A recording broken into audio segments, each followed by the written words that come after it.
예레미야 42장 1절.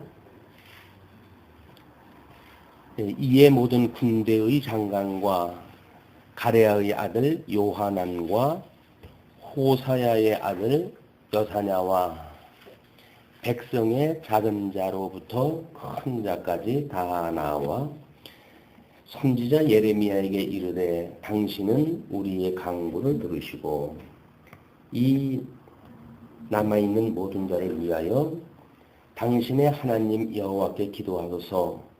당신이 목도하시거니와 우리는 많은 중에서 조금만 남았사오니 당신의 하나님 여호와께서 우리의 마땅히 갈 길과 할 일을 보이시기를 원하나이다.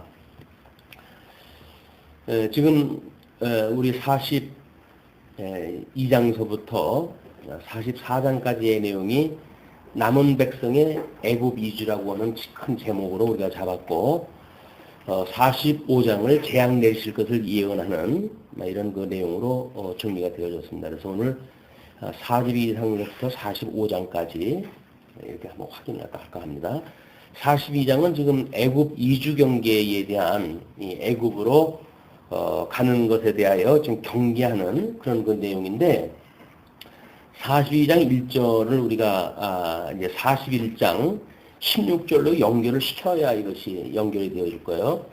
그 16절에 보시게 되면 가레아의 아들 요하난과 그와 함께하는 모든 군대 장관이 느다냐의 아들 이스마엘이 아히감의 아들 그다리아를 죽이고 미스바에서 잡아간 모든 남은 백성 곧 군사와 여인과 유아와 황관을 기브온에서 빼앗아 가지고 돌아와서 애굽으로 가려 하여 떠나 베들레헴 근처에 있는 게롯 기마합에 머물렀으니 이는 느다냐의 아들 이스마엘이 바벨론 왕의 그 땅 총독으로 세운 아히감의 아들 그다리아를 죽였으므로 그들이 갈대아인을 두려워함이었더라.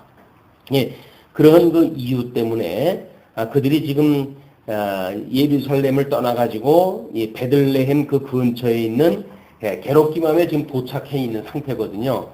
이들은 이미 마음도 몸도 애굽으로 다 떠날 것이 준비되어져 있는 사람들입니다. 이제 그런 차에 군대 장관과 가레아의 아들 요하난과 호사야의 아들 여사냐와 백성의 작은 자로부터 큰 자까지 다 나와. 그러면 거기에 참여되어져 있는 모든 자들의 요청에 의해서 선지자 예레미야에게 이르되 당신은 우리의 간구를 들으시고 이 남아있는 모든 자를 위하여 당신의 하나님 여호와께 기도하소서. 당신이 목도하시거니와 우리는 많은 중에서 조금만 남았사오니 당신의 하나님 여호와께서 우리의 마땅히 갈 길과 할 일을 보이시기를 원하나이다. 이미 예레미야 선지자를 통해서 그동안 끊임없이 이스라엘 백성들이 이제 바벨론의 포로가 되어져야 되겠고 그리고 정한 기간이 돼야 너희들을 거기에서 하나님께서 불러내실 것이다 라고 하는 예언의 내용이 수없이 반복되어졌어요. 그런데 이 사람들이 그런 그 내용을 전혀 의식하지 아니하고 현재 상황에서 지금 예레미야에게 기도를 요청하다 하는 겁니다. 그러니까 하나님의 선하신 뜻은 일찍이 모세 오경에서 언약한 대로 지금 이 역사 섭리, 선민국가의 역사 섭리가 창건되어지고 분국되어지고 그리고 유수되어지고 회복되어지는 것이 사실 모세 오경의 이미지가 이렇게 되어져 있는 거야. 그래서 창세기라고 하는 그 개념이 만사 만물을 이제 뭐 창조하고 그다음에 언약을 출발을 갖다 하는 그런 거 중요한 성경 아닙니까? 이것이 창건이라고 하는 그 의미를 좀 담고 있는 것이고, 왜냐면 모형적인 국가라고 하는 입장에서 봤을 때 창세기에서 담고 있는 의미가 이제 하나님께서 만사 만물을 이렇게 창조를 하시고 언약대로 이루신다고 하는 그것이 지금 이 하나님의 선민국가를 하나님과 어떻게 세우시고 어떻게 이루어 가실 것인가에 대한 것을 보여주고 있는 그림이라는 거죠. 물론 여기서 출애굽기로부터 해가지고 레위기는 하나님의 기뻐하신 뜻이 무엇인가를 설명하는 율법 규례에 대한 전부 이야기입니다. 하나님의 법에 대한 그런 그 이야기였거든요. 근데 이 법이라고 하는 내용이 무엇인가를 우리가 이제 보고 민수기가 이 광야의 생활하면 이제 광야 40년 동안 다녔던 길이고 신명기가 이것이 새교육 이것이 이제 새로운 그런 세대들에게 교육이 되어지는 재교육에 대한 부분이란 말이에요. 그러면 이런 맥락이 가지고 있는 그 의미가 이건 창조로부터 이야기가 되었다고 한다면 이런 그 맥락이 창건되어지는 이스라엘 국가의 나름대로 이런 그 의미가 포함되어져 있겠죠. 그러면은 지금 신명기라고 한다는 재교육이니까 그래서 새로운 백성들이 하나님의 그 섭리를 깨닫고 돌아올 곳이 예언이 되어져 있다고 한다면 민수기는 지금 그들이 광야의 그 교회 생활을 해야 되는 거니까 그 광야의 생활이 끊임없이 어떻게 하나님 앞에 불순종하고 그러면서도 끊임없이 여정을 여는가에 대한 문제가 여기 이제 함유되어져 있단 말이에요. 그러니까 법이라고 하는 것은 지금 하나님께서 이게 철저하게 너희들이 죽지 않으면 안 된다는 그런 그 의미거든요. 너희들은 창세 이래 아담의 범죄로 인해서 너희들은 다 죽은 사람들이야. 그러므로 하나님의 법에 의해서 예수 그리스도로 말미암아 너희들이 노임을 받지 않으면 방법이 없단다. 라고 하는 걸 지금 소개하고 있는 내용이란 말이에요. 그런데 지금 예레미야의 지금 예언의 내용이 이 중국 말기로부터 지금 이 유수의 상황에 대해서 지금 예언을 하고 있는 거 아니에요? 그러면 이스라엘 백성들은 성경대로 만약에 이 역사가 섭리되어진다고 한다면 바벨론의 포로로 끌려가져 가야 되는 것은 하나님이 정하신 길입니다. 이거대로 우리 예수님이 십자가에서 성경대로 죽으셨다는 이야기거든요. 근데 이게 만약에 이스라엘 백성들이 이쪽으로 가야 된다고 이야기하는데도 불구하고 물론 강제로 좀 직급이 있다거나 높은 위치에 있다거나 라고 하는 사람들은 이미 다 끌려갔어요. 포로로. 그러나 그때 피해져 있던 자들이 다시 돌아와가지고 바벨론 사람들이 세워놓은 총독을 죽이고 자기네들이 무엇인가 장악을 해가지고 이 하나님의 뜻을 거슬리는 걸 하겠다고 지금 계획이 세워 있는 거거든요. 그래서 성경대로 죽는다고 하는 그런 그 입장에서 봤을 때 예수님께서 왜 하나님 아버지께 예수님이 그런 걸 모실 분이 아닌데 왜 나에게 할 수만 있으면 이 쓴 잔을 나에게 지나가게 해 주십시오 라고 기도라도 했을까? 예수님이 하나님의 뜻을 모르고 그러시지는 않았을 거란 말이에요. 분명히 십자가에 죽어야 된다고 하는 건 복음서에서 수차 제자들한테 이야기를 했어요. 내가 성경대로 죽어야 되겠고 내가 너희들하고 함께 있지 못하고 이런 거 이야기를 수없이 했기 때문에 다 알고 있는 이야기예요. 그래서 예수님도 그걸 알고 있었고 그렇기 때문에 제자들한테 교육도 되어졌고 근데 예수님이 느닷없이 할 수만 있으면 이 순잔을 나에게서 지나가게 해 주십시오 라고 하는 그런 그 이야기는 이미 역사적으로 이런 그 분란의 일들이 있다는 거예요. 하나님의 계획이 선지자들에 의해서 끊임없이 선포되어졌음에도 불구하고 그렇지 아니한 자들이 있단 말이에요. 이것이 하나님의 뜻이 아닌 것인데도 불구하고 지금 예레미야에게 기도를 부탁하는 이런 그 모습을 우리가 볼 수가 있죠. 그러나 이제 우리 예수님께서 이제 이것이 아버지의 뜻대로 되어지기를 원합니다. 해가지고 십자가에 못 박아 죽임을 당하시지만 이때에 남아있던 자들 소수죠. 물론 이제 포로로 끌려가 있고 거기서 그렇게 주도에 의해 가지고 애국까지 간다고 하는 사람들은 그 정치적인 어떤 영향을 받거나 민감한 어떤 그런 그 의식이 있거나 라고 하는 사람들이 아니면 아예 자기 그냥 고향에서 농사 짓고 양치고 해 먹고 사는데 어떤 나라가 와가지고 다스린다고 해가지고 그 사람들이 고향을 떠나야 되겠다든지 이런 열심이 있을 수 없어요. 우리나라도 6.25 때도 마찬가지죠. 의식이 있고 한 사람들은 만약에 어떤 그런 사회주의적인 영향을 받아가지고 이것이 아니면 우리 민족의 미래가 없다 라고 만약에 생각하는 사람들이 그 이북이 물러갈 때, 철수할 때, 함께 철수를 다 하는 거지, 그냥, 이렇게 농사 져먹고 이렇게 먹고 사는 사람들은 가거나 말거나 신경 안 써요. 뭐, 어떤 사람이 와가지고, 뭐, 나라의 우두머리가 되면 어떻습니까? 다 뭐, 우리 먹고 사는 거 외에, 무슨 그렇게 국가관을, 철두철미한 국가관이 있다고 해가지고, 내가 죽어도 내가 너희들하고 못 살겠다 해가지고, 갈 이유가 없죠. 뭐, 이북에서 전쟁이 일어났을 때 남한으로 오신 분들도 마찬가지예요. 지금 뭐, 그걸 다시 한번 그걸 만나려고 했는데, 만나질 못하는 그런 그 상황에 있고, 그걸 기다리던 사람이 90살인데, 기다리신 분이 며칠 안 남겨놓고 돌아가신 사건도 만들어지고, 우리 민족의 비극사지요. 우리 민족의 비극사가 다만 내 비극사적인 의미로 끝날 것인가, 라고 하는 걸로 끝난다고 한다면, 우리는 여전히 지금 이 애굽으로 내려가려고 하던 중에 예레미야에게 기도를 부탁하는 사람과 다른 바가 없어요. 이 과정 섭리를 통해 가지고 우리는 여기서 어떻게 하면 나의 이 어려움, 난국 또는 당위성을 얻기 위한 이런 어떤 빌미를 우리가 만들고자 하는 이런 구실밖에 안 되는 겁니다. 신앙생활도 마찬가지죠. 지금 우리가 하나님의 이 예수 그리스도를 머리로 해가지고 주님의 몸된 교회 생활을 해가는데 그냥 당위성을 만들기 위한 무엇이라고 한다면 이 사람들하고 아무 다른 거 필요 없어요.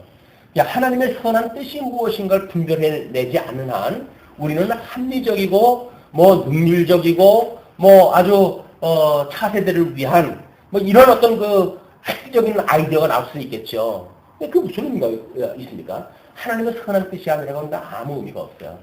이거를 지금 우리가 42장서부터 45장까지 그 의미를 한번 잡아냈으면 좋겠다라는 생각이 듭니다. 자, 이제 그렇게 기도를 갖다 하고 3절에 빈말이지만 빈말 그 사람들이 뼈속 깊은 데로부터 해가 나오는 빈말은 아니겠죠. 나름대로 뭔가 있겠지만 이 사람들의 이 사상 자체가 이미 하나님이 많은 사람을 언약대로 이루시는 분이라고 하는 걸 믿지 않는 사람들이에요. 지금 이 기도를 요청하는 사람들이 그냥 예레미야 말을 안 듣는 거 아닙니까? 그리고 자기네들이 지금 이제 총독이 세웠던 그 사람, 바벨론이 세웠던 총독을 죽였고 그런 두려움 때문에 여기 남아져 있으면 바벨론이 또 들어와가지고 우리를 진멸할 거라고 하는 그거는 생각을 하는 거예요. 그렇기 때문에 애굽으로 자기네들이 피신하겠다는 이야기거든요. 바벨론은 지금 하나님께서 이스라엘 백성들을 바벨론으로 포로로 끌려간 걸로 해서는 모든 사역이 다 끝났어요. 이 특별 계시적인 사역은 끝난 거예요. 그러나 물론 영향력이 있죠. 그래서 이제 이렇게 주장하고 애굽으로 도망갔을 때 그 애굽을 진멸시키는 것이 바벨론이 그걸 이제 진멸시키니까 여전히 그런 기세등등한 힘을 가지고 있어요. 그러나 이스라엘에 대하여 포로로 끌어간 걸로 해가지고 모든 사역이 끝난 거예요. 근데 여기 남아져 있는 자들이 유수에 참여하지 아니한 자들이 자기 나름대로 뭔가 이 세계관을 가지고 어떤 국가관을 가지고 또는 뭐 민족관을 가지고 또 저렇게 살아가는 거죠. 이게 하나님의 선한 뜻이 무엇인지 본질적으로 이미 삐져나간 사람들인데 그 사람들이 지금 요청하는 것이 우리에게 하나님께 어떻게 나가는 것이 좋은지에 대하여 내가 너희 하나님한테 지금 기도를 해달라. 그 사람들은 지금 예레미야의 하나님한테 이걸 부탁을 합니다. 자기네들의 하나님이 아니에요. 예레미야의 하나님한테 기도해달라는 거예요. 그러니까 하나님이 만사를 언약대로 이루신다고 한다면 그걸 믿는 믿음이 있다고 한다면 그 사람들은 신앙을 가지고 이런 그 어떤 상황을 해석을 했겠죠. 그러나 종교 의식을 가지고 종교적인 마인드를 가지고 살아가는 사람들이기 때문에 뭐 민족적 어떤 그런 그 관점에서 현 역사를 이해하고 그렇기 때문에 애굽으로 내려갈 수밖에 없었던 결정을 하게 되어진 겁니다. 이거는 우리 교회에서도 마찬가지죠. 나름대로 명분 만들고 다 그렇게 해서 일들 만들어가는 거 아니겠어요? 근데 명분이 만들어진다고 해서 하나님 앞에 그것이 정당화 되어진 건 아닙니다. 내가 만들어 놓은 명분이고 그렇지. 그것이 하나님께서 어떤 면죄부를 주실 이유가 없어요. 하나님의 뜻은 포로로 끌려가게 하시는 거예요. 그것이 예수님이 십자가에 죽으셔야 될 그런 그 이유입니다. 근데 예수님이 내가 왜 너희들 때문에 죽어야 되냐? 난 못 죽겠다. 라고 한다면, 우리 하나님 앞에 이게 항거하는 거 아니겠어요? 그럼 메시아가 아니죠. 참 메시아는 하나님 앞에 죽도록 충성하는 자로 이미 구약에서 보여줬고, 그렇다고 한다면 마땅히 예수님은 정말 말씀에 순종하는 자로서 십자가에 죽어야 돼요. 어린 양처럼 털을 깎는 그런 그 양이 그냥 아무것도 모르고 이렇게 끌려가듯이 조용하게 끌려가듯이 십자가에 죽으셔야 되는 분이라고요. 근데 그걸 모르고 베드로는 죽으면 안 됩니다. 어쩝니다라고 나선 것도 예수님이 이런 역사적 배경을 아니까 이런 뉘앙스가 담겨져 있기 때문에 베드로가 아닙니다. 당신을 위해서 내가 죽겠습니다. 라고 나섰던 일들을 봤을 때 그 사건만 본 게 아니죠. 이 역사 전반에 대해서 예수님은 봤을 거 아니겠어요? 아이고, 너희 민족들 이렇게 했을 때 언약자손이 바로 예수님에 대한 이야기니까 이 언약자손이 포로로 끌려갈 적에 너처럼 그렇게 일을 갖다 했던 그 인물들이 있었단다. 그 이야기 아니에요? 근데 예수님께서 하신 이야기 뭡니까? 사단아 물러가라 그러잖아요. 하나님의 뜻이 아니라는 거예요, 그게. 예, 하나님의 뜻은 그냥 십자가에서 예수님이 조용히 돌아가시는 수밖에 없어요. 이스라엘 백성들은 포로로 끌려가는 수밖에 없는 거예요. 왜? 하나님께서 뭔가 이 모세 오경에 언약되어진 것을 지금 이루기 위해서 이 역사 섭리를 하는 건데 만사를 언약대로 이루신 여호와라고 하는 하나님의 영광을 계시하시기 위해서 이렇게 해가는데 거기서도 인간들이 자기의 구실을 삼아가지고 이것이 가타부타라고 하는 건 믿음으로 보는 게 아니죠. 믿음으로 본다는 이야기는 하나님이 언약한 대로 이루시네 라고 하는 게 믿어지는 게 믿음으로 사는 거 아니에요? 우리 신약성경도 마찬가지입니다. 복음서에서 하나님이 언약했던 내용이 지금 서신서를 통해 성취되어진다고 하는 사실을 믿는 것이 믿음의 열매예요. 주님께서 그렇게 언약하셨더니 하늘에 올라가서 성령을 보내셔서 그걸 이루시고 계시네. 이루고 계시네. 라고 믿어지는 것만큼 우리의 삶의 열매로 나오는 겁니다. 그러니까 주님께서 하시는 거죠. 믿음의 열매고 성령의 열매라고 하는 것은 우리 주님께서 지금 일을 하고 계시다고 믿어지는 것.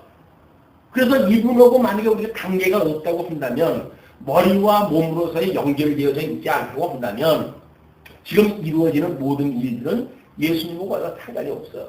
그리고 우리들이 무엇인가 노력으로 인간적 방법에 의해서 일을 이루어 간다고 우리가 만드는 거예요.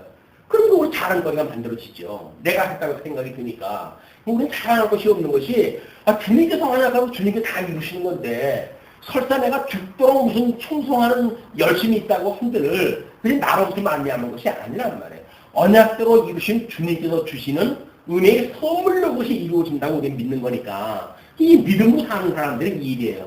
그러니까 세상의 조건하고는 아무 상관이 없어요. 지금 이 사람들이 포로로 끌려갔느냐 어떻게 했느냐라고 하는 건 아무 상관이 없어요. 그냥 하늘은 언약대로 이루시는구나 라고 믿어지는 것이 믿음으로 사는 거지.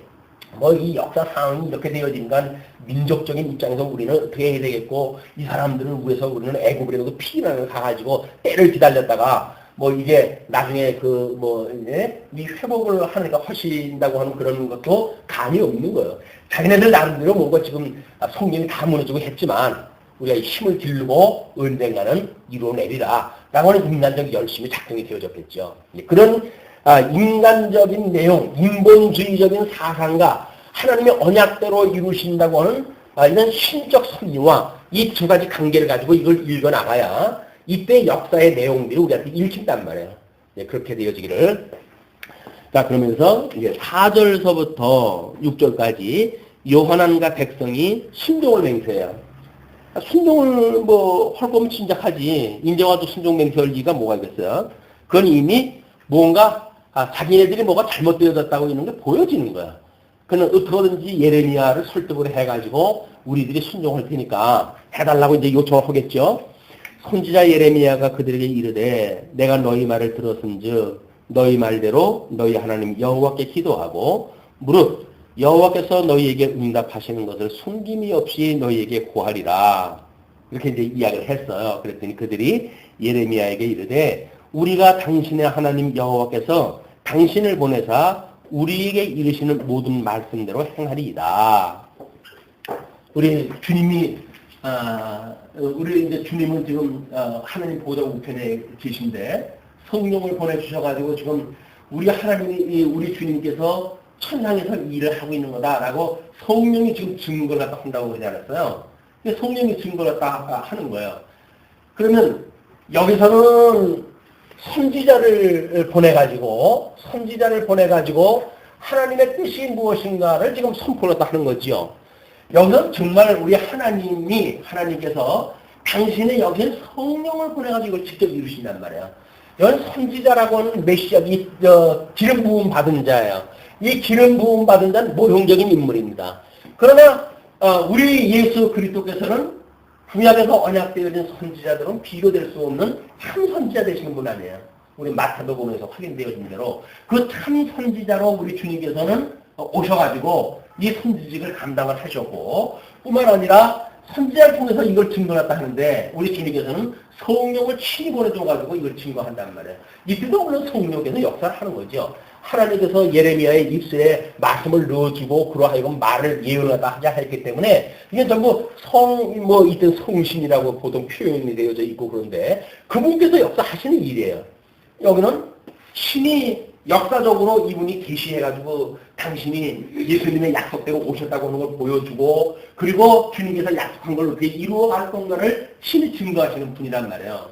이건 신령한 걸로 진짜 이루어진 거고 이건 모형적으로 보여주는 거니까 우리가 비록 모형적인 그런 그 역사 선지를 공부하고 있지만 실체적으로 지금 어떻게 이루어질 것인가를 더불어 공부가 해야 이 영적인 개념이고 여기다 함께 공부할 수가 있게 되겠죠. 그렇지 않으면 우리는 모형적인 거 그냥 그 소장난 하듯이 그것만 공부하고 말아지게 되니까 실제적인 언약이 어떻게 성취되어지는지 이거를 내부업을 시켜야 돼. 이렇게 딱 시키게 되면 비록 우리가 모형적인 거 공부를 하지만 이게 신령한 예수 그리스도가 하시는 이 역사 섭리를 우리가 공부하게 되었습니다. 자, 뭐 말을 가지고 총성 이렇게 이야기를 해요. 우리가 당신의 하나님 여호와께서 당신을 보내서 우리에게 이르시는 모든 말씀대로 행하리이다. 이것은 자기네들이 행한다는 거 아닙니까? 이제 당신이 이야기하게 되면 우리가 행하겠습니다. 그 이야기예요. 그러나 이쪽에서는 뭐라 그럽니까? 주님께서 이렇게 하시게 되면 주님께서 이루신다고 증거를 다 하는 거예요. 그러니까 이때는 모형적으로 보여줬기 때문에 잘 안 보이죠. 신이에요. 그러나 여기서 분명히 주님께서 언약한 거 주님께서 이루신다고 하는 이야기니까 우리는 우리의 삶을 살아갈 때 주님께서 만사를 언약대로 이루어가시는데 성령을 보내주셔가지고 선한 뜻이 무엇인가를 분별해가지고 우리를 하여금 영적 예배의 삶을 살도록 하시는구나. 누가? 천상에 계신 주님께서 라고 하는 것이 우리가 예수를 믿는다는 이야기란 말이에요.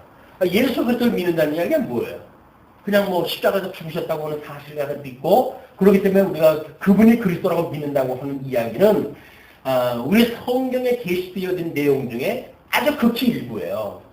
주님의 몸된 교회, 주님이 지금 돌아가신 지 2000년이 넘는 이 교회의 역사, 이런 것들이 여지껏 주님께서 이루어 간다고 하는 사실이 우리한테 믿어지지 않으면, 과거에 믿음의 선배들이 죽은 것도 아무런 의미고 상관이 없고, 감동도 없고, 뭐, 팔자 살아가지고 지네들 그때 살았지, 우리 팔자도 와서 지금 산다, 이렇게밖에 생각이 안 될 거라고요.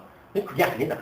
비록 상황은 이렇게 환난, 공고한 나를 맞이했던 믿음의 선배들도 있었고 우리처럼 만사가 아주 형통되어진 것 같은 이런 그 형통한 시기를 만난 믿음의 사람들도 있겠죠. 그렇다고 해서 본질이 달라진 건 아무것도 없어요. 그 역사적인 상황만 달라진 거지 성도가 어떻게 살아가야 되는가에 대한 이 삶의 기본이 달라진 건 아무것도 없단 말이에요. 그러나 상황이 다르다고 하는데 우리의 영이 비춰지게 되면 우리는 이 좋은 세상 만났는데 왜 좋게 사는 것이 하나님의 뜻대로 사는 거 아니야? 나보다 자기를 정당하고 살아갈 수가 있으니까 그는 영적 예배의 기본이 안 되는 거다. 이제 그런 개념도 포함되어집니다. 이는 우리 여호와는 우리 중에 진실무망한 증인이 되시옵소서. 우리가 당신은 우리 하나님 여호와께 보내문 그의 목소리가 우리에게 좋고 좋지 아니함을 물론하고 청종하려 함이라. 우리가 우리 하나님 여호와의 목소리를 청종하면 우리에게 복이 있으리이다. 이 사람들은 지금 애굽으로 내려가는 것 준비 다 되어진 사람들입니다.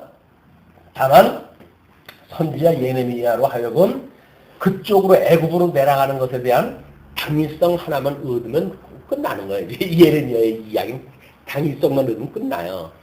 우리 신앙생활이 어떤 명제 중심으로 살아가는 이런 그 종교 생활이라고 하는 게 다 그거 아닙니까? 명제가 무엇으로 우리 당위가 주어지게 되면 당위만 있게 된다고 한다면 우리는 그냥 교회 생활하는데 아무런 문제가 없어요. 근데 당위로 되어진 게 아니다. 우리 중심을 보신 하나님께서 과연 우리의 내면 세계를 우리 주님이 이 역사 순례하신 걸 믿는가? 그게 믿지 않고 뭐 성경에 뭐 이렇게 해라 저렇게 해라라고 했던 거를 내가 그걸 행하리이다 라고 만약에 하는 인간적 이 사람들의 요소가 있다고 한다면 이건 불신의 행위입니다. 불신의 행위예요. 우리들한테는 우리들이 행하리이다 그것이 아니에요.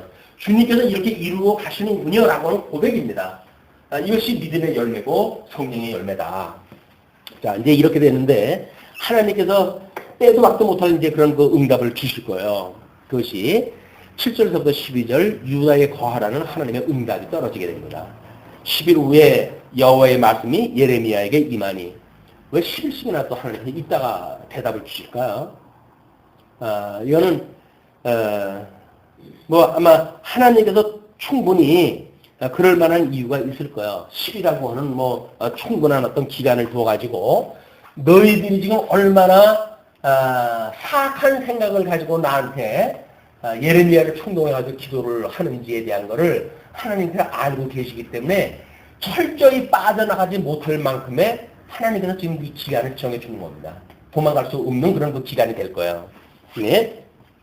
그가 가레아의 아들 요하난과 그와 함께 있는 모든 군대 장관과 백성의 작은 자로부터 큰 자까지 다 부르고 기도를 요청했던 자를 다 부른 겁니다.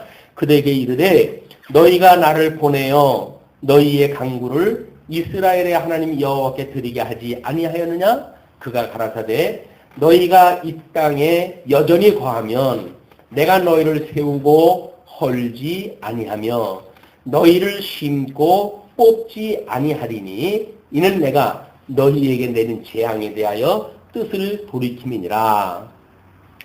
애굽으로 내려가는 것만 중지하고 그냥 이 땅에 있다고 한다면 원래 그게 하나님의 뜻이니까.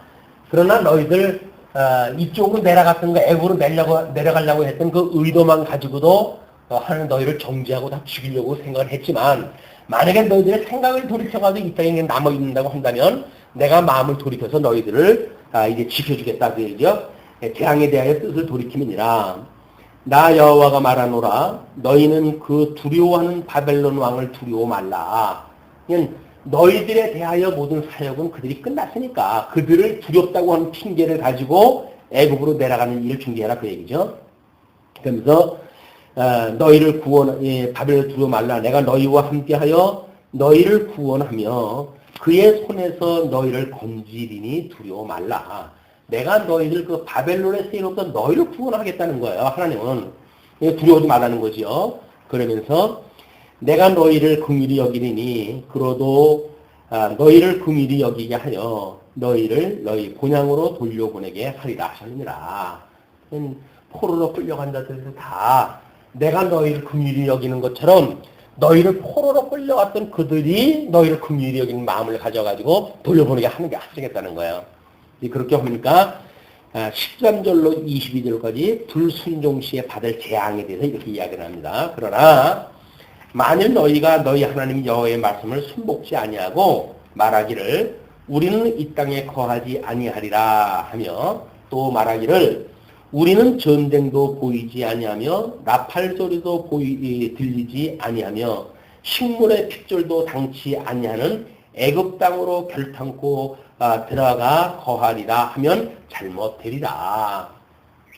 이스라엘 백성들에 대한 이 모세오경에서 이제 보여줬던 그 애굽의 그들의 그 민족사, 애굽을 통한 민족사라고 하는 그거는 지금 죄인이라고 하는 걸 깨닫게 하시기 위한 역사 섭리였었잖아요. 그런데 가나안 땅에 있던 사람들이 나라까지 다 세워진 이후에도 뭔가 나라의 위기가 오게 되면 자꾸 이쪽에서 기대려고 그러는 거예요. 이쪽에 기대려고 그러는 거예요. 그것이 예수님을 믿는다고 하는 우리들도 마찬가지죠. 우리 만세의 언약대로 우리 주님이 다 이루신다고 믿는 우리들도 현실적으로 어려움이 있게 되어지게 되면 자꾸 인간적인 생각에 뭔가를 기대요. 거기서 뭔가 방법을 연구를 하고 뭔가 대책을 구하려고 하고 이런 그 일들이 만들어진단 말이야. 근데 이런 것이 만약에 같은 영적인 의미가 있다고 한다면 하나님께서 그렇게 구했던 자들 그래서 애국으로 내려간다고 하는 고집하는 자들에게 어떻게 우리 하나님께서 징벌하신다고 하는 것이 만약에 이 시간에 확인되어진다고 한다면 우리는 여기에서 나오는 삶에 대한 것도 한번 우리가 다시 뭔가 생각을 갖다 해볼 이유가 있는 거죠. 그냥 인간적인 방법으로 너는 어렵다고 해가지고 또 뭐 도움을 줄 만한 사람을 찾는다든지 이런 것들이 얼마나 허무한 일들인가. 오히려 뭐 우리가 간헐적으로 그런 거 공부를 갖다 했죠. 우리가 누굴 의지하면 하나님께서 의지하는 자까지 친다라고 이야기를 하잖아요. 그러니까 누굴 의지하려고 하는 생각은 이건 하나님, 우리 예수 그리스도만 우리가 의지의 대상자지 인간은 의지의 대상이 안 된단 말이에요. 근데 어떤 그 커플 같은 인생에게 우리가 뭔가를 기대려고 하게 됐을 때 하나님이 그게 아니라고 하는 걸 보여주는 방법은 뭐겠어요? 커플 제거하는 방법밖에 없죠. 우리가 정말 예수님을 믿고 살아가는가에 대해서는 별하별 그런 우리들한테 소망을 주고 나에게 절망하게 되면 이 천하를 너한테 다 줄 거야 라고 뭘 보여주는 한이 있다고 하더라도 그에 미혹당하는 사람은 미련한 사람이에요. 하나님께서 만사를 이루어간다고 믿어지기 때문에 현재 정말 힘든 상황이라 할지라도 주님께서 건져내시겠다는 거예요. 우리와 함께 하시겠다는 거예요. 라고 믿어진다고 한다면 현재 우리들의 모든 그 삶은 주님께서 인도해 가신다는 이야기지 그걸 인간적으로 뭔가를 우리가 술수를 쓰고 방법을 동원하다 하고 계획을 써가지고 이 문제를 해결하겠다고 하는 그 이야기는 우리가 뭔가 도움을 요청하는 사람을 망하게 하는 일입니다. 제일 결론적으로. 애국을 하는 게 어떻게 치시는지 이제 결론적으로 나오게 되어지는데. 자, 그러면서,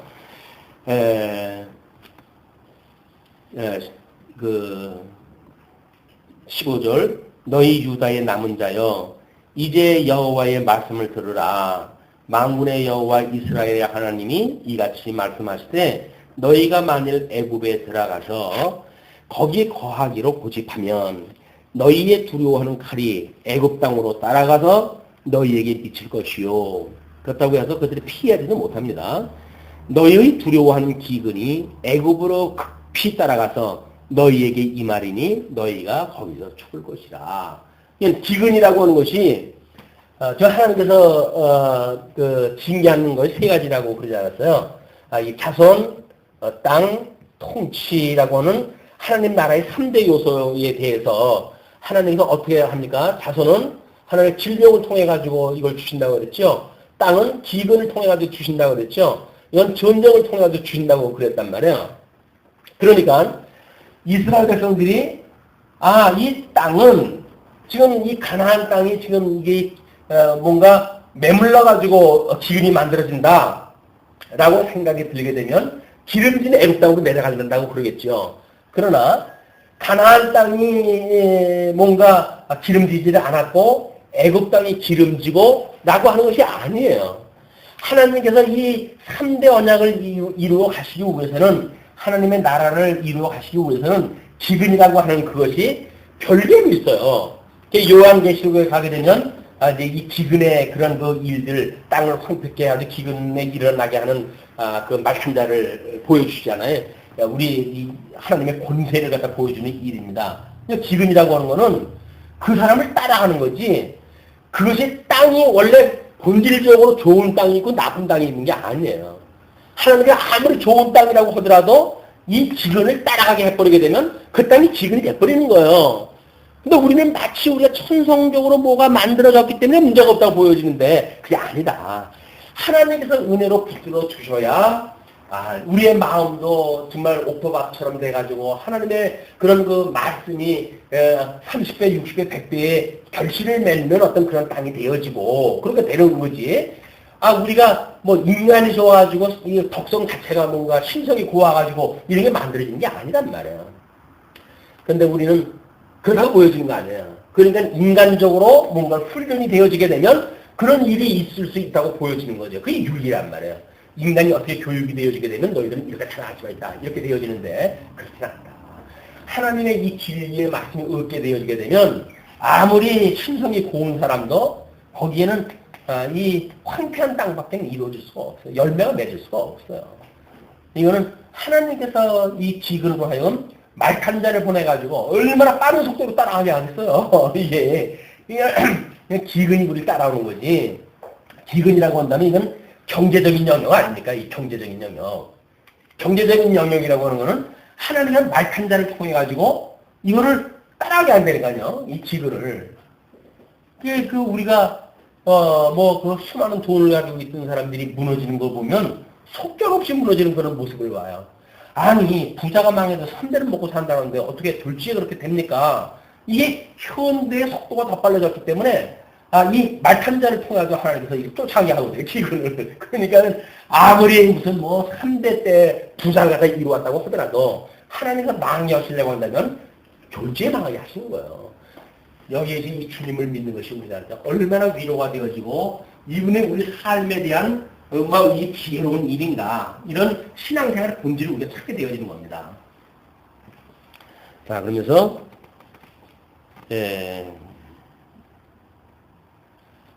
만군의 여호와 이스라엘의 하나님이 이같이 말씀하실 때 나의 노와 분을 예루살렘 거민에게 부은 것 같이 너희가 애굽에 이른 때에 나의 분을 너희에게 부으리니 너희가 가증함과 놀램과 저주와 치욕거리가 될 것이라 너희가 다시는 이 땅을 보지 못하리라 하시도다.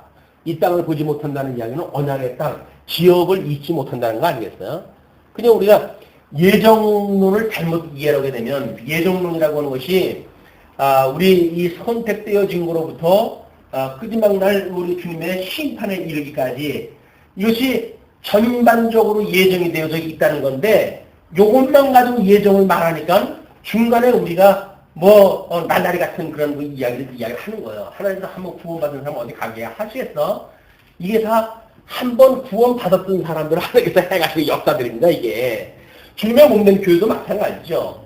예수 믿는 사람들을 위해서 주님의 몸된 교회를 세웠지만 서신서의 전부 내용이 믿는 자들에게 주어지는 그런 경고들이에요, 다. 그러니까는 정말 청함을 받은 사람들은 수없이 있을 수가 있어요. 그러나 진정 부심을 입은 자들은 정말 소수예요, 소수. 마지막 날 내가 너희의 믿음을 보겠느냐. 지금 1000만이니 700만이니 해가지고 지금 800만에서 600만원까지 내려왔더라. 내려왔대지만 그런 숫자에 있는 게 아니다.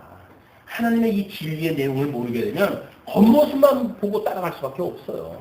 애굽으로 가는 자들 둘레둘레 따라갔다가 결국은 이제 멸절당하는 이런 그 모습을 보게 됩니다. 그러면서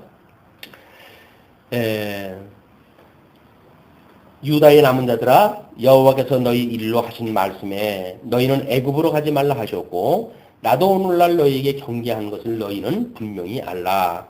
너희가 나를 너희 하나님 여호와께 보내며 이르기를 우리를 위하여 우리 하나님 여호와께 기도하고 우리 하나님 여호와께서 말씀하신 대로 우리에게 고하라. 우리가 이를 행하리라 하여 너희 마음을 속였느니라. 마음에 없는 소리 했다. 그 이야기입니다.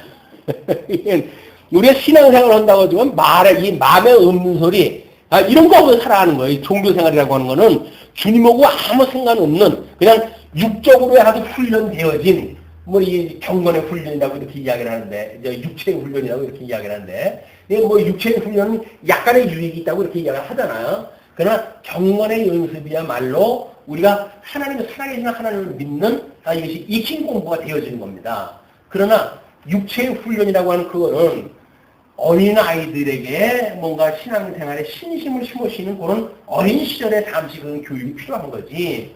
이성적으로 이미 말씀을 들을 수가 있고 이런 정도가 되어지게 되면 이 경건의 훈련이 되어져야 되는 거지. 육체의 훈련을 갖다 하는 건 아니다. 그때는 이미. 이런 것들을 우리가 어떻게 구분을 해가지고 아마 이런 중면 몸된 교회에 실질적으로 이 신공부를 해가는가는 이런 이미지를 자꾸 우리가 공부를 갖다 해야 그런 의미가 무엇인가가 우리가 이제 알게 되어지고 우리 이 성령을 보내가지고 영적으로 섭리하신 그 의미를 알아갈 수가 있기 때문에 매우 중요하다.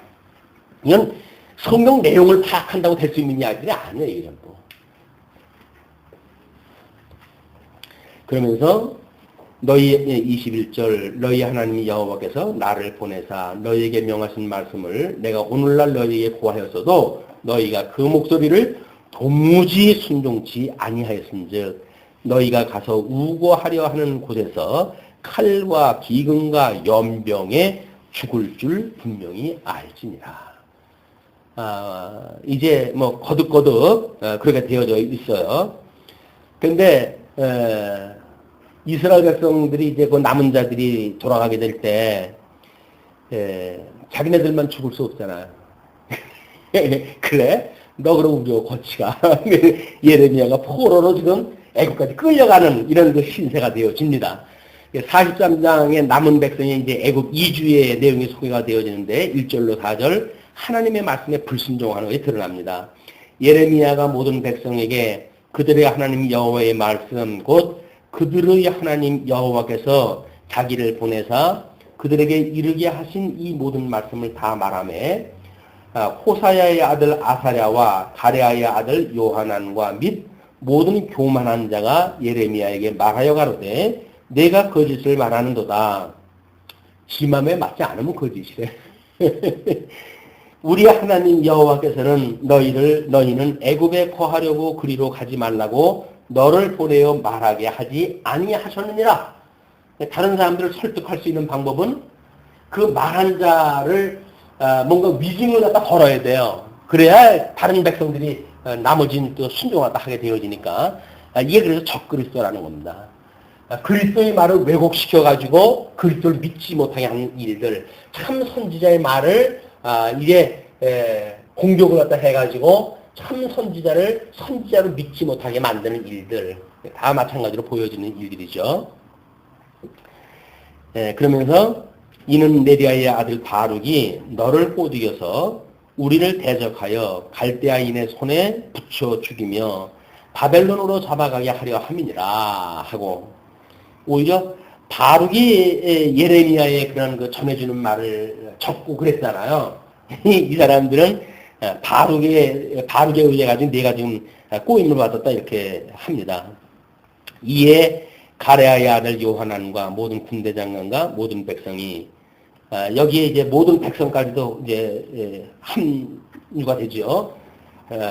그러면서 유다 땅에 거하라 하시는 여호와의 목소리를 청종치 아니하고 가레아의 아들 요하난과 모든 군대 장관이 유다의 남은 자 곧 쫓겨났던 열방 중에서 유다 땅에 거하려 하여 돌아온 자 곧 남자와 여자와 유아와 왕의 딸들과 시위대장 느부사라단이 사반의 손자 아히감의 아들 그데라에게 넘겨둔 모든 사람과 선지자 예레미야와 네리야의 아들 바룩을 영선하고 애굽 땅에 들어가 다바레스에 이르렀으니 그들이 여호와의 목소리를 청종치 아니함이 이러하였더라. 역사적 사실이에요. 자기네들이 간구했고 서원했고 그리고 맹세했고 그럼에도 불구하고 하나님께서 미리 너희들이 어떻게 할 거 다 예언하게 하셨고 그리고 그들이 그대로 이루어집니다. 약속대로 이루어지는 거야. 이게 망할 자들이 망하게 되어지는 것도 철저하게 지금 하나님께서 약속대로 지금 이루어진다고 하는 걸 그대로 적나라하게 다 고발을 다 하는 겁니다. 자, 그러면서 8절로 13절까지 애굽의 멸망을 예언을 다 하지요.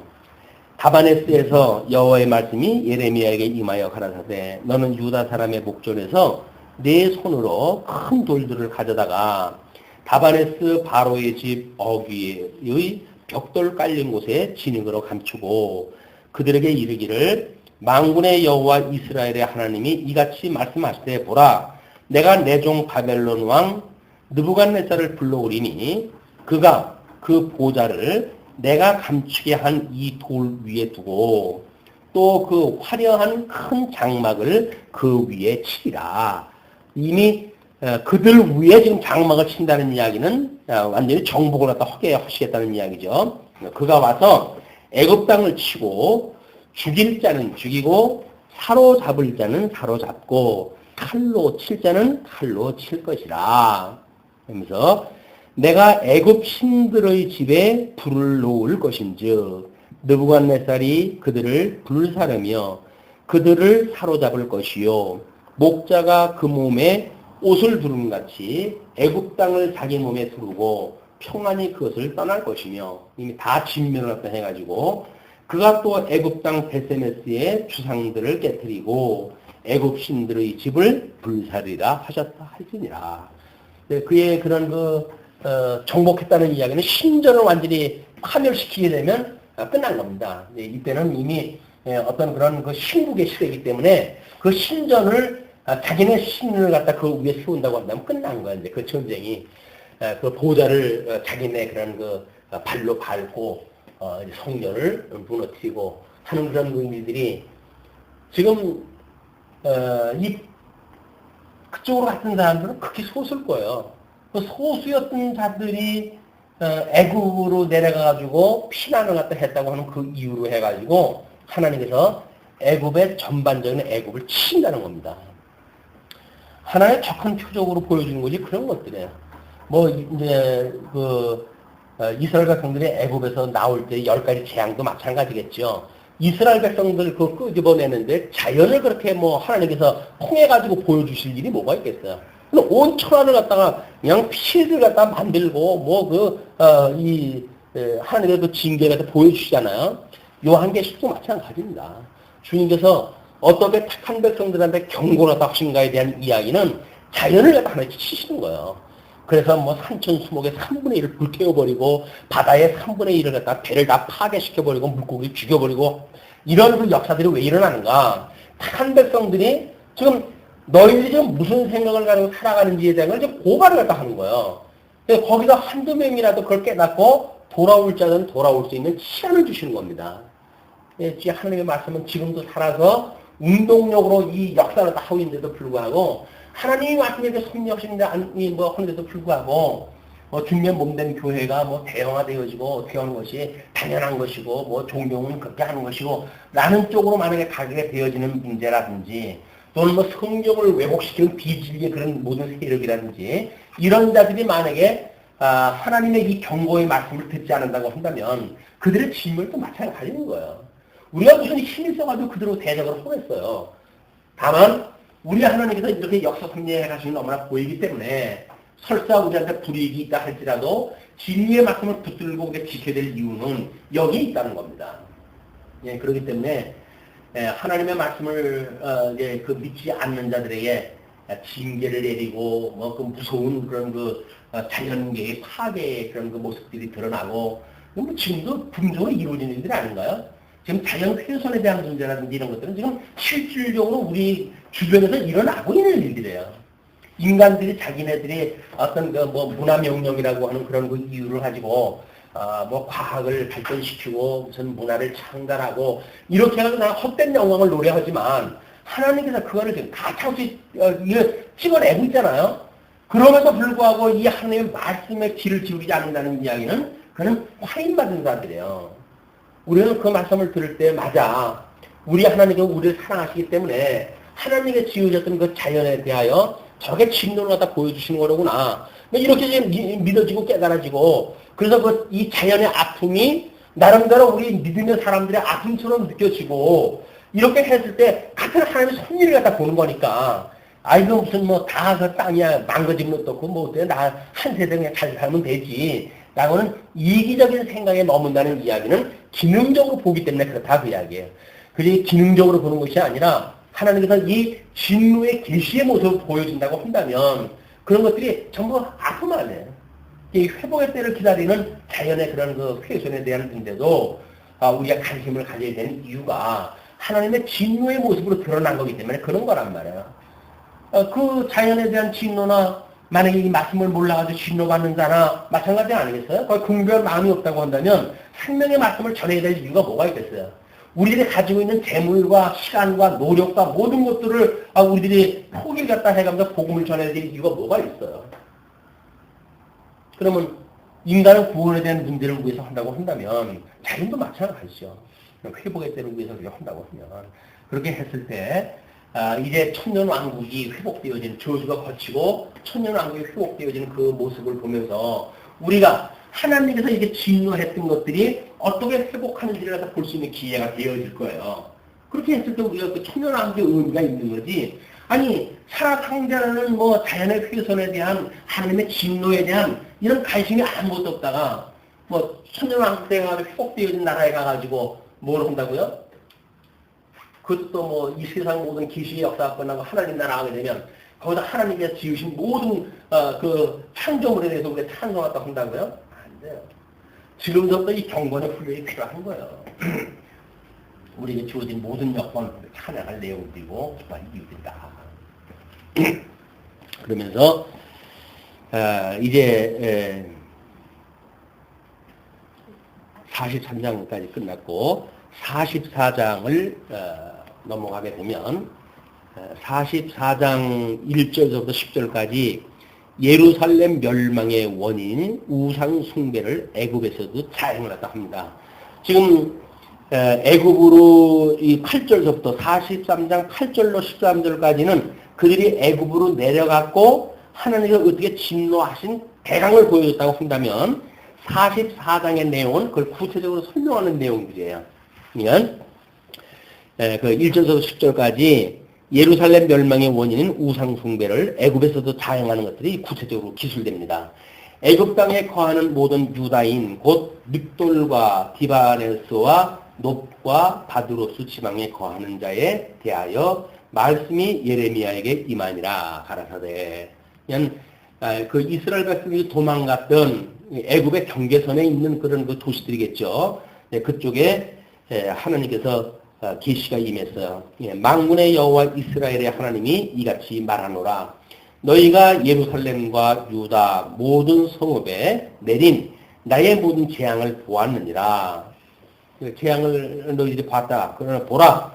오늘날 그것들이 황무지가 되었고 거하는 사람이 없나니. 이미 자연에 대한 그 황무지를 만들어 놓고 경고를 하다 하는 거죠. 거하는 사람이 없나니 이는 그들이 자기나 너희나 너희 열조에 알지 못하는 다른 신들에게 나아가 분향하여 섬겨서 나의 노를 격동한 악행을 인함이라. 얼마나 됐다고 거기 가자마자 우상을 섬기기 시작을 한 거예요. 그것이 주로 감성적인 여자분들이 그렇게 했다고 하는 것이 나중에 기술됐습니다. 내가 나의 모든 종 선지자들을 그들에게 보내되 부지런히 보내어 이르기를 너희는 나의 미워하는 이 가증한 일을 행치 말라 하였어도 그들이 듣지 아니하며 귀를 기울이지 아니하고 다른 신들에게 여전히 분향하여 그 악에서 돌이키지 아니하였으므로 나의 분과 나의 노를 쏟아서 유다 성읍들과 예루살렘 거리를 살랐더니 그것들이 오늘날과 같이 황폐하고 적막하였느니라. 그러면은 예수님이 오셔가지고 성령이 오시게 되면 우리가 예루살렘으로부터 온 유대와 그다음에 사마리아와 그다음에 땅까지 이르러 복음이 증거되어진다 그러잖아요. 근데 사실은 하나님께서 이 복음이 예수님의 죽으심과 부활이라고 하는 맥락으로 보았을 때 지금 이 애굽에 대해서 하는 어떻게 그 진노하실 것에 대한 거를 예루살렘으로부터 지금 어떻게 진노하셨는지에 대한 쭉 설명을 다 하시는 거예요. 그리고 이제 애굽의 땅에까지 이루어져 가지고 지금 너희들의 진노가 이제 임하게 되어진다는 거죠. 남왕군의 7절 남왕군의 하나님 이스라엘의 하나님 여호와 이같이 말하노라. 너희가 어찌하여 큰 악을 행하여 자기 영혼을 해하며 유다 중에서 너희의 남자와 여자와 아이와 젖 먹는 자를 멸절하여 하나도 남기지 않게 하려느냐. 어찌하여 너희가 너희 손의 소위로 나의 노를 격동하여 너희에 가서 우고하는 애굽 땅에서 다른 신들에게 분향함으로 끊어버림을 당하여 세계 열방 중에서 저주와 모욕거리가 되고자 하느냐. 너희들의 그 일로 만행으로 해가지고 너희들만 끝나는 것이 아니라 아직도 예루살렘에 남아 있는 자들도 마찬가지로 그렇게 이제 한꺼번에 하나님께서 이제 그 심판을 하신다는 거지요. 너희가 유다 땅과 예루살렘 거리에서 행한 너희 열조의 악과 유다 왕들의 악과 왕비들의 악과 너희의 악과 너희 아내들의 악을 잊었느냐? 그래서 이 여자의 어떤 그 감성적인 그런 그 부분을 가지고 우상 숭배하는 것도 마찬가지로 이 우리 주님께서 주님의 몸된 교회라고 하는 이 아내가 정결한 아내이기도 하지만 그 말씀을 떠나게 되어지게 되면 이게 음녀가 되어져 버린단 말이야. 그냥 하나님의 이 정결한 신부가 되어져 가지고 정말 예수님 오시는 날 아무런 꺼리낌 없이 주님 앞에 갈 수 있는 우리 주님만이 오직 그 그리스도라고 고백을 했다 하는 이런 정결한 아내라고 한다면 모르지만 이 음녀가 돼가지고 뭐 이런 걸로 해가지고 이랬네 저런 걸로 했네 해가지고 온통 세상에 우상 숭배를 하고 길들여진 이런 거 음녀라고 한다면 그 두 개가 대적관계가 되어지는 거예요. 이게 하나님의 그 나라의 심판이 이렇게 드러나는 거란 말이에요. 그럼 성도라고 하는 입장도 마찬가지죠. 하나님의 말씀을 듣고 정결한 아내가 되어지도록 경건의 훈련을 하고 이 진공부를 해간다고 한다면 우리 이 반열에 있는 거지만 만약에 세상의 것들래 해가지고 마음 빼앗기고 이렇게 하면서 무슨 뭐 신앙생활에 밥 먹여주냐 이런 생각이나 갖고 세상 거에 우리가 빠져나간다고 한다면 그거는 이미 지를 잘못 들어쓰고 있는 거예요.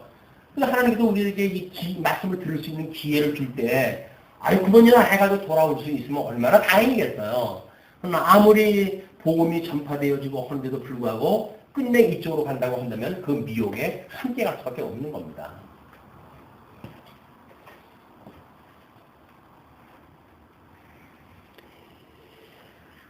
예, 그들이 10절 그들이 오늘까지 겸비치 아니하며 두려워하지도 아니하고 내가 너희와 너희 열조 앞에 세운 나의 법과 나의 율례를 준행치 아니하니라. 지금도 여전히 마찬가지라는 거죠. 얘는 남편들이 아내에 대하여 지금 남편과 아내의 관계를 이야기하는 것도 끊임없이 이거 관계를 이야기를 하는 거예요. 에베소서 기자가 그것이 교회와 주님에 대한 내가 이야기를 하는 거다라고 설명하는 것도 같은 맥락에서 이해를 다 하셔야 됩니다. 이제 그럴 때에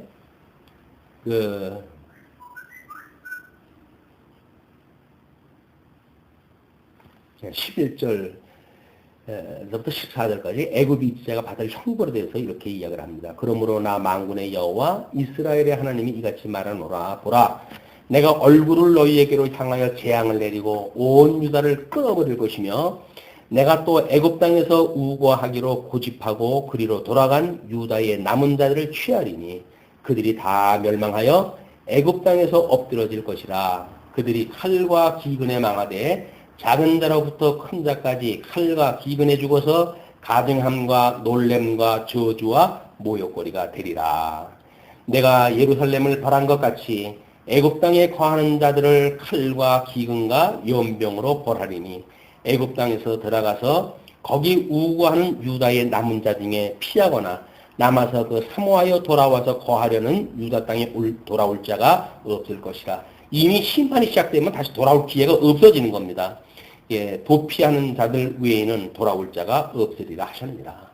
그래서 지금이라도 그걸부터 도피겠다 해서 선지자의 말을 듣고 도피겠다 하면 모를까. 만약에 거기 남아져 있다고 한다면 나중에는 이미 때가 늦는다라는 이야기가 있습니다. 15절입니다. 15절부터 19절까지는 백성들이 하나님을 원망을 해요. 뭐 방귀낌 놈이 성낸다고 하나님 앞에 기도해달라고 기도했더니 지네들 뜻대로 안 된다고 해가지고 성질 내는 거예요. 때에 자기 아내들이 다른 신들에게 그냥하는 줄을 아는 모든 남자와 곁에 섰던 모든 여인 곧 애굽 땅 바드로스에 거하는 모든 백성의 큰 무리가 예레미야에게 대답하여 가로되 내가 여호와의 이름으로 우리에게 하는 말을 우리가 듣지 아니하고 우리 입에서 낸 모든 말을 정령이 실행하여 우리의 본래 하던 것 곧 우리와 우리 손자와 우리 왕들과 우리 방백들이 유다 성읍들과 예루살렘 거리에서 하던 대로 하늘 여신에게 분향하고 그 앞에 전제를 드리리라. 대저 그때에는 우리가 식물이 풍부하며 복을 받고 재앙을 만나지 아니하였더니 그러니까 예루살렘과 유대에 이제 살았을 때 포로로 끌려가기 전에 이 사람들이 우상 섬기고 그러고 살았어요. 이제 궁극돼 가지고도 여전히 그때 우리 잘 먹고 잘만 살았다. 그래 우리 그렇게 하겠다. 그렇게 이야기를 하는 거야. 그러니까 이게 도가 어느 정도 지나치게 되면 그 위로의 때가 넘어가게 되면 그 다음에는 이제 거의 막가자고 되는 것이 이제 인생을 한 것 같아요. 그래서 그런 어떤 분기점 그런 그 점을 우리가 잘 봐가지고 조정하는 것도 지혜가 아닌가 뭐 이런 그 생각이 듭니다. 근데 하나님께서 다윗이간 뭘 강도 높은 교육을 시키려고 한다면 업그레이드 시키려고 한다면 꼭 그 어떤 맥시멈을 넘어서게 만들어요. 이 사람들이 처음에는 뭐 자연스럽게 하잖아요. 너 우리를 위해서 기도해달라. 하나님의 말씀을 순복하겠다. 라고 이야기를 했어요. 순복하겠다고 이야기를 했는데 하나님께서 그 응답을 주시기를 너희들 끌려가면 다 죽일 거야. 라고 떨어졌단 말이야. 그럼에도 불구하고 갔어요. 자기네들 정당화하고 예레미야를 포로로 삼아가지고 뭐 아마 어떻게 되면 담보물인지도 몰라 하나님 앞에. 하나님 우리한테 죽인다고요? 그럼 내가 하나님의 종이 이제 선지자 죽여볼 거야. 그런 건지도 모르겠죠. 그리고 데려갔는데 뭐 우상 섬긴다고 해가지고 이 죄에 적발되고 이래서 점점 입지가 좁아지니까 자기네들이 그렇게 하는 거 배째 나오는 거예요. 배째. 뭐 우리 거기서 살 적에도 잘만 먹고 잘 살았는데 우리가 우상 섬긴다고 해야 좀 문제란 말이냐? 우리 그렇게 살 거야. 이렇게 나오는 거죠. 배째 하게 되면 그 다음에는 한참 갑니다, 이게. 끝까지 가든지. 자, 그러면서, 우리가 18절, 우리가 하늘 여신에게 분양하고 그 앞에 전제 드리던 것을 패한 후부터는 모든 것이 핍절하고 칼과 기근의 멸망을 당하였느니라 하며. 맞죠? 요시야의 어떤 개혁으로 인해가지고, 12지파가, 하나님 앞에, 이제 6월절을 지키고, 나름대로 뭔가 이제 그 통일 왕국이 되어졌지만, 비로소 그때 요시야 그 후반부로부터 해가지고, 이 이스라엘은 바벨론으로 포로로 끌려가는, 본격적인 그 섭리가 시작이 되어졌거든요. 그러면 역사를 이해하는 그런 그 눈이, 여기서는 우상을 숭배했는데도 불구하고 잘 먹고 잘 살았어. 근데 말기에 우리가 뭐 종교 개혁을 하고 뭐 선당 같은 거 다 부셔가지고 가루를 내고 이렇게 해나는데 그때부터 우리는 나라가 이꼴이 됐어. 라는 거예요. 이렇게 짧은 걸로 보게 되면 그 논리가 맞습니다. 그렇기 때문에 그렇게 살겠다는 거예요. 이제 여기서 배부르게 먹고 살았으니까 우리는 여기서도 우상을 섬기겠다 그 이야기예요. 자기네들 논리는 맞죠, 이게. 그러니까 모든 역사 섭리를 했을 때, 또는 우리가 성경을 이해할 적에도 마찬가지인 것이, 성경 한두 구절을 가지고, 뭔가를 자기 논리를 설명을 해가려고 한다면, 얼마든지 가능해요, 이게. 그러니까 자기만 그러고, 뭐 믿으면 모르겠지만, 만약에 강대상에서 가르치는 자가 그렇게 한다면, 성경 구절, 몇 구절 가지고, 뭐 자기를 정당화하고, 나 따르는 것이 법대로 사는 거고, 성경대로 사는 거라고 만약에, 그렇게 외친다고 한다면, 다른 사람들은 뭐예요? 덜렁덜렁 따라가다가 그냥 격추 망하는 거 아닙니까? 그냥 우리가 끊임없이 성경을 공부할 때 사실이 그런가 하고 확인을 갖다 해야 되는 거예요. 뭐 성경적인 근거를 제시해가지고 이러니까 내가 하는 길이 맞다 라고 했을 때 그게 아니지 않습니까? 라고 하는 어떤 그것이 나올 수가 있어야 되는데 뭐 그동안 일방적으로 공부가 되어졌기 때문에 뭐 그걸 할 수가 있어야지. 다 맞는 것 같아, 그분이 말하면. 그러니까 그냥 아무 소리 못하고 따라가게끔 되어지는 거란 말이에요. 근데, 그 이스라엘 백성들이 지금 이렇게 핍절하고 칼과 기근의 멸망을 당하였다. 그러니까 여인들은 가로되 우리가 하늘 여신에게 분양하고 그 앞에 전제를 드릴 때에 어찌 우리 남편의 허락이 없이 그에게 경배하는 과자를 만들어 놓고 전제를 드렸느냐.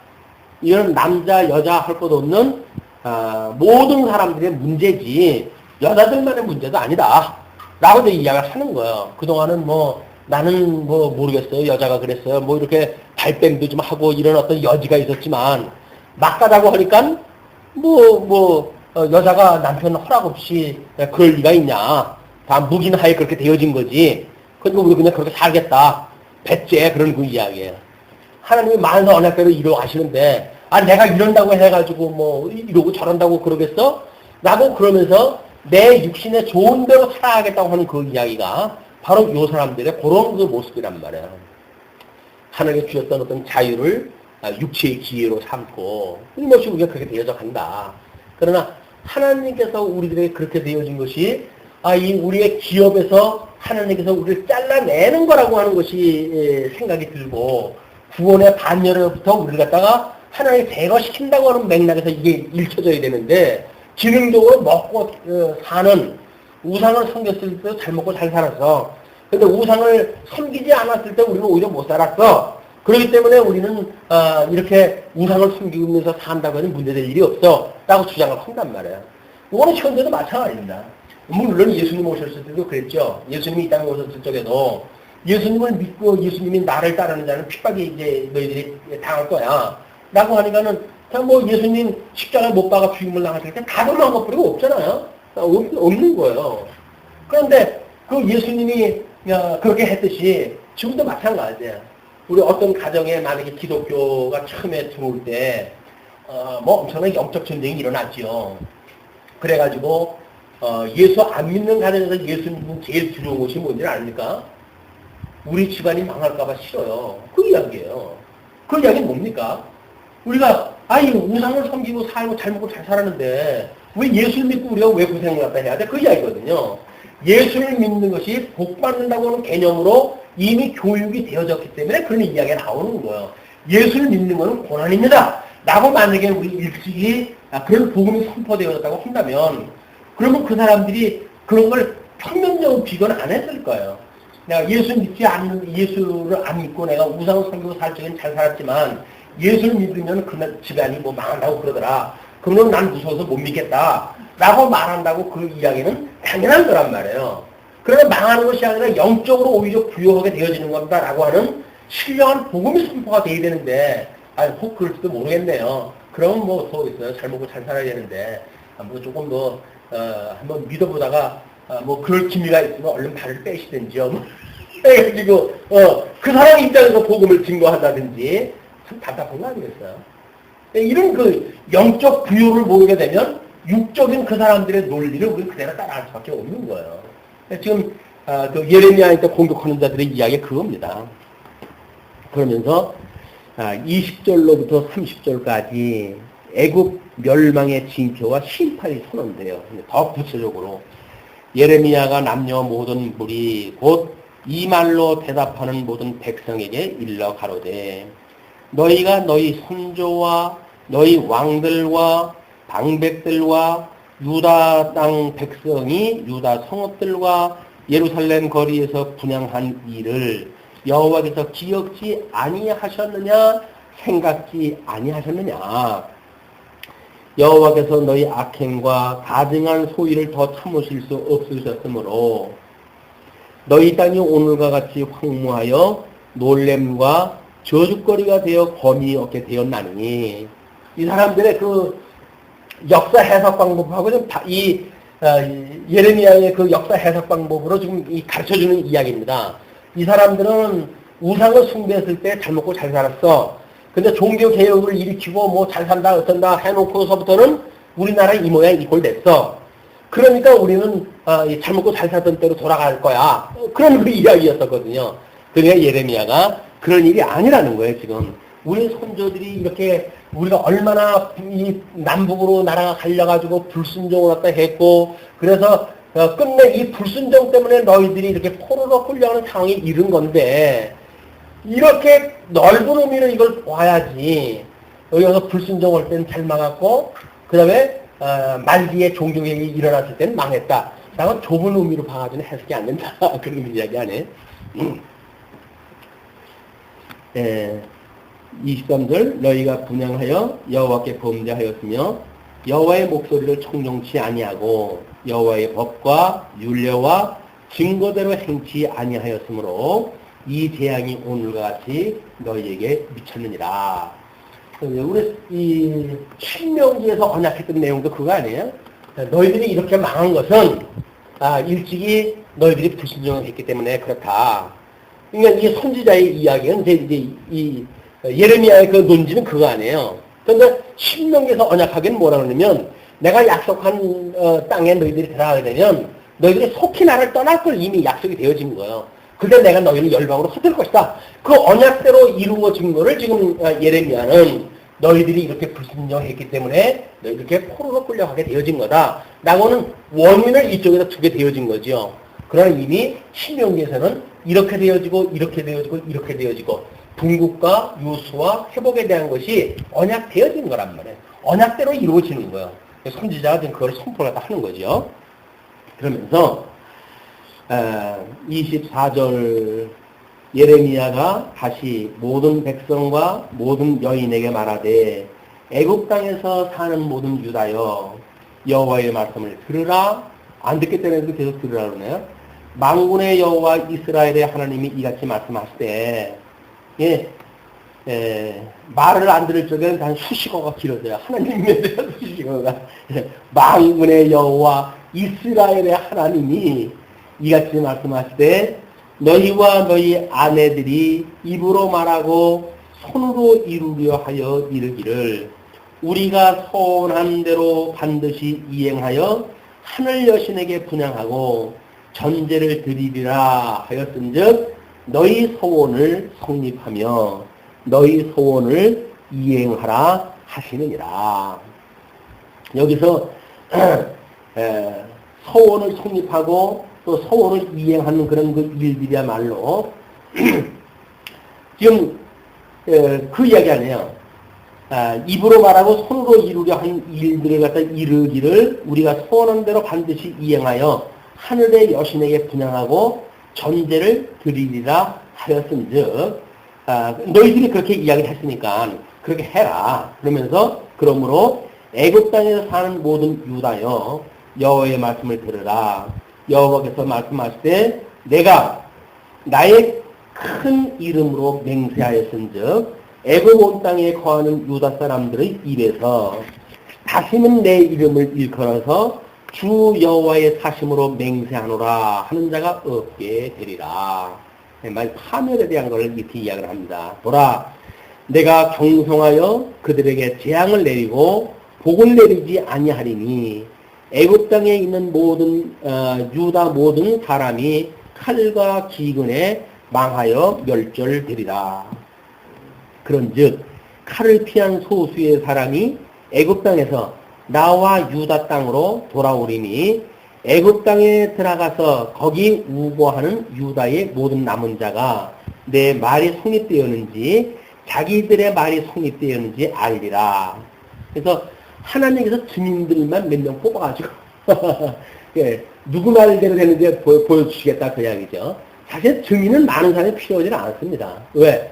증인들에 의해서 이제 말하게 되면 그 후대에 그냥 전승이 되어지니까 당대에 많은 사람들이 심판당하고 말 거겠지만 그 말씀을 듣는 자들은 주님의 말씀대로 되어지는구나 이걸 믿게 되어지겠죠. 그래서 예수님이 12명만 데리고 사역을 시작하신 거예요. 12이라고는 이게 그 기본수인데 그것만 가지고 주님의 몸된 교회 기초돌을 놓으셨고 그래서 주님의 몸된 교회를 세워하셨다. 지금도 마찬가지입니다. 교회 숫자 많다고 해가지고 이 증인 역할하는 거 아니에요. 증인은 내용이 있어야 이 말씀에 대한 내용이 있어야 증거를 하지. 내용도 모르면서 무조건 예수 천당 불신족 해가지고 안 되는 거예요. 지금 같은 세상에는. 이런 그때에 지금 우리들이 생각을 좀 돌이킬 그런 그 일이 있다고 보여집니다. 그러면서 29절 나 여호와가 말하노라 내가 이곳에서 너희를 벌할 표징이 것이라. 표징까지 보여줘요. 내가 너희에게 재앙을 내리라 한 말이 단정코 성립될 것을 그것으로 알게 하리라. 보라 내가 유다 왕 시드기야를 그 원수 곧 그 생명을 찾는 바벨론 왕 느부갓네살의 손에 붙인 것 같이 애굽 왕 바로 호브라를 그 원수들 곧 그 생명을 찾는 자들의 손에 붙이리라. 나 여호와가 이같이 말하였느니라 하십니다. 그래서 이스라엘 백성들을 포로로 끌어가게 하셨던 것처럼 예, 그 애굽의 왕까지도 하나님 그를 칭으로 해가지고 그 표징을 보여주겠다는 거야. 그 왕이 죽고 나머지 거의 다 죽을 걸로 보여주는 일이니까. 자, 이제 이렇게 해서 애굽에 내려간 사건이 일단락이 되어지고 45장으로 넘어가게 되면 재앙 내리실 것을 예언을 합니다. 지금 이제 그 45장은 양쪽과로 4번로 구분되어져 있는데 다음 시간에 46장서부터 49장까지 공부를 했다 하려면 45장이 뭐 끼어 있어가지고 오늘 그렇게 해서 같은 맥락에서 정리가 돼야 될 것 같아가지고 양도 적어요. 5절까지밖에 없기 때문에 이번 시간에 소개를 해드립니다. 먼저 그 45장이 재앙 내실 것을 예언하는 내용인데 그중 1절부터 3절까지가 바룩이 슬픔을 느끼는 내용을 소개합니다. 유다 왕 요시야의 아들 여호야김 제4년에 이거는 이 역사가 앞으로 지금 가는 거예요. 이거는 지금 바룩을 통해 가지고 하나님께서 어떻게 이 환란에 대한 예언을 받은 자가 두려움을 느끼고 그 두려움을 느끼는 선지자를 위로하시는가에 대한 그런 그 독립된 사건이기 때문에 이 사건은 역사적인 사건하고 순리들이 있는 게 아니에요. 그래서 지금 이렇게 애굽의 그 사건, 그거를 설명을 하시면서 그 바룩의 사건을 45장으로 해서 여기다 기록을 다 한 겁니다. 그렇기 때문에 논리적으로 이 문제를 우리가 이렇게 끄집어내지 않으면 뭐 역사적인 순서도 없고 논리적인 맥락도 우리가 모르겠고 도대체 왜 이게 여기에 나와 있냐 이런 거 의심을 할 수밖에 없겠죠. 그래서 이 재앙을 내리실 것을 예언하는 특별히 45장의 내용은 우리 양쪽 가로 지금 그 한쪽 가로 2번이 성함락에 의한 순환 예언이라고 그랬죠. 39장에서 45장까지가 성함락에 의한 순환 예언에 대한 일부러 그것이 이해가 되어져야 된단 말이야. 그래, 하나님께서 역사적인 순서에 상관없이 이런 논리를 따라서 하나님께서 선신을 섭리를 제시를 한 거로구나 라는 거 하는 걸 우리가 알 수가 있겠죠. 그래서 성함락에 대한 순환 예언을 위해서 먼저 예루살렘 함락에 대한 것을 하나님께서 예언하게 하시고 다음에 남은 백성의 순환 문제, 그 다음에 남은 백성의 애굽 이주에 대한 문제, 그런 뒤에 재앙을 내리실 것을 이제 그 이야기하는 것이다. 그 이야기입니다. 그러면 45장 1절 유다 왕 요시야의 아들 여호야김 제4년에 네리야의 아들 바룩이 예레미야의 구전대로 이 모든 말을 책에 기록하니라. 때에 선지자 예레미야가 그에게 말하여 가로되 바룩아 이스라엘의 하나님 여호와께서 내게 이같이 말씀하시되 내가 일찍 말하기를 슬프다 여호와께서 나의 고통에 슬픔을 더하셨으니 나는 나의 탄식으로 피곤하여 평안치 못하다 하도다 하셨고 이건 바룩이 지금 전에 그렇게 이야기했던 것을 예레미야가 지적을 하면서 4절로부터 5절까지 하나님이 바룩을 위로하신 내용을 소개를 하는 거예요. 이는 이스라엘 백성들의 지금 이런 민족적으로 해가지고 궁극의 역사에 이어서 유수에 이르는 이런 그 일들을 예레미야 선지자는 물론 그 요시야 때로부터 해가지고 유수 포로로 끌려가는 전반기 초기에 그런 그 내용만 지금 예언을 하고 있는 사람 아닙니까? 그러나 바룩을 통해 가지고 그 이야기가 이런 민족사 이미 이스라엘의 선민국가를 하나님께서 어떻게 모세 오경에서 언약을 하셨고 언약대로 이루신다고 하는 개념을 가지고 그 한 시대를 풍미하면서 하나님의 뜻을 전했던 선지자를 위로하시는가 이걸 볼 수가 있습니다. 그러니까 바룩의 근심과 바로의 위로가 있다, 이 바룩의 위로가 있다고 한다면 그거는 예레미야가 이제 그 이스라엘 백성들의 멸망과 그 다음에 유수와 회복에 대한 걸 예언했던 내용과 일맥상통하는 거고 그것은 더 올라가게 되면 예수 그리스도의 죽으심과 부활에 대한 예술적인 사건이란 말이에요.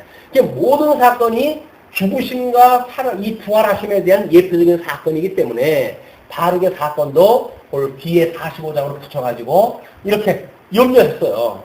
이거 너무 힘들고 그렇다라고 했던 그것에 대하여 하나님이 너를 이렇게 위로하신다. 그런 내용입니다. 자, 그러면 4절 또 내게 이르시기를 너는 그에게 이르라 바룩에게 여호와께서 이같이 말씀하시기를 보라 나는 나의 세운 것을 헐기도 하며 나의 심은 것을 뽑기도 하나니 온 땅에 이러하거늘 하나님께서 창조하셨다는 이야기는 궁극적으로 뭡니까? 하나님께서 궁극적으로 창조하셨던 이 모든 만사와 만물은 세상 끝날 이 심판으로 다 없어질 것들이거든요. 그러니까 하나님의 이 엄청난 이 세상을 만드시고 세상에 대한 걸 계시의 도구로 쓰시기 때문에 이 계시의 사역이 끝나게 되면 다 불평하며 없어질 것들이에요. 그러니까 이걸 설명하기 위해서 세웠던 나라를 무너뜨리기도 하고 포로로 끌려가기도 하시고 다시 회복도 시켜주시고 하는 반복적으로 이런 일이 일어날 수 있는 거거든요. 우리는 그걸 부분적으로 봐가지고 아까 애굽에 내려갔던 사람들은 여기서 우상 숭배할 적에 배불리 잘 먹고 잘 살았는데 요시아 때 우리가 신앙생활 잘한다 이렇게 해놓고는 하다가 보니까는 이 꼴이 되지 않느냐 라고 하는 이렇게 볼 수밖에 없단 말이에요. 왜? 역사가 끊임없이 반복되어지니까 끊임없이 때리고 싸매시고 이런 역사가 반복이 되어지기 때문에 그 역사의 맥락을 못 찾게 되어져 가정 논리에 빠지게 되면 우상 섬기면서 잘 먹네. 지금도 그렇잖아요. 예수 믿지 않는 사람들 잘 살잖아요. 그 사람들이 예수가 뭐가 필요합니까? 박진영 씨가 어떤 인터뷰에서 영혼이 이 해석이 안 되어지기 때문에 갈등이 쉽게 해결이 안 된다고 이제 인터뷰 같은 했대요. 그랬더니 기독교에서 얼마나 고무적으로 그걸 받아들이는지 저런 사람이 영적인 고뇌를 이야기하다 해야 사람들이 뭔가 관심을 갖는다 해가지고 또 그걸 이제 기독교의 어떤 아주 호재가 이렇게 받던가 봐요. 그 사람이 말하는 영은 그게 이야기 아니에요. 그 소위 소울이라고 하는 어떤 음악 세계에서 갖는 흑인들이 가지는 영감 이런 것들을 이야기하는 영이지 그것이 어떤 그런 기독교에서 말하고 있는 하나님에 대한 그런 사상이 아니에요. 오히려 아마 그런 소울에 대한 개념이라든지 이런 것들은 지금 포스트 모더니즘 시대에 음악이 추구하고 있는 세계가 바로 그런 것들입니다.